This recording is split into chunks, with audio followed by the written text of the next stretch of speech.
Hi everyone, welcome back to Taylor Moving and Storage. My name is Jack Taylor. I'm joined with me by my dad, Rick Taylor. So today we're just going to be going over how we ensure consistent quality for global moves in particular. So Dad, can you just tell us briefly or extensively, tell us essentially how do you maintain service quality across different countries? Well, that's a really good question. When you're dealing with an international move, you've really got three or really four parties that are going to be involved in your move. You've got what we call the origin agent, and that's the company that's going to pack the boxes. What we call export wrap the furniture, which is a really thick bubble wrap, a little bit more to it, but for brevity's sake, that will organize any type of crating and disassembling that's going to be needed. That's going to do the inventory preparation, and that's going to get the container and load the container, the steamship container, lift van, or however mode of transportation is being used, air freight. Then you've got the actual transportation provider. And in those cases, those are really controlled by big global conglomerates, companies like Maersk or Hapag, where we get their container, we on the client's behalf rent that container, goes onto their ship, goes into the new port, gets deconsolidated and sent to the next party involved, which would be the destination agent. And the destination agent's job is to deliver the goods and or store the goods if the client doesn't have a house ready yet, unwrap the goods, unpack the boxes, reassemble the furniture, and place everything under the client's direction. So when you're dealing with the steamship containers or the air freight providers, you've got a list not very huge to deal with. You're kind of at the mercy of their transits and regulation, which is fine. The quality comes to the touch points with the client, really. It's the origin agent and destination agent. That's really what determines the success of an international move. Do they know how to pack and wrap correctly? Do they know how to load the container correctly? Forget these containers might go over the North Sea or the Pacific, get pretty wavy out there.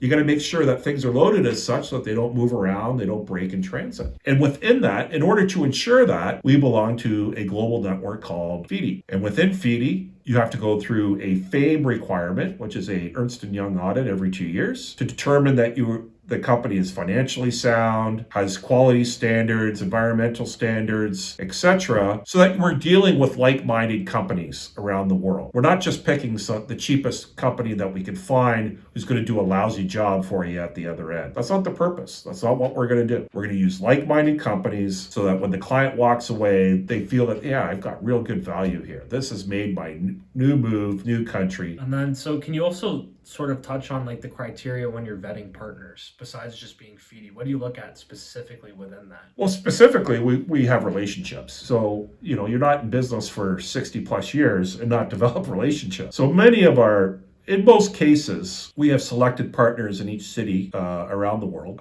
major cities or major, traffic lanes, if you will, that we've dealt with hundreds of times. And those relationships and experience, one thing to have certification, it's the other thing to have clients say, geez, this company was great.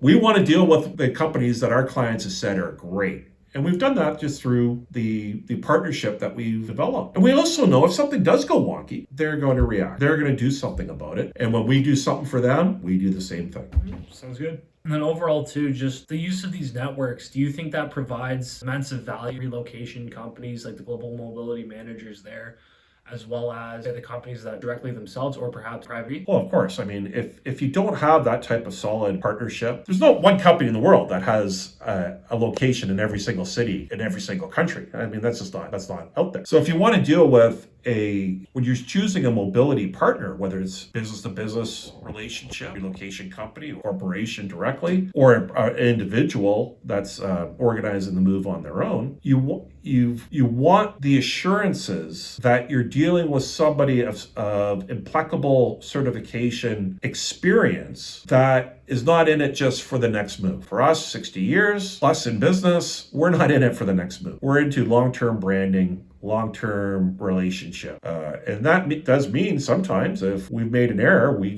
bite the bullet, we fix the error, and oftentimes the client doesn't even know that we've done it as far as rescheduling, say, a container or air freight. And those costs coming, those increased costs hitting us direct. But we absorb that because the client's happiness and long-term branding of the business is far more important than any short-term cost savings.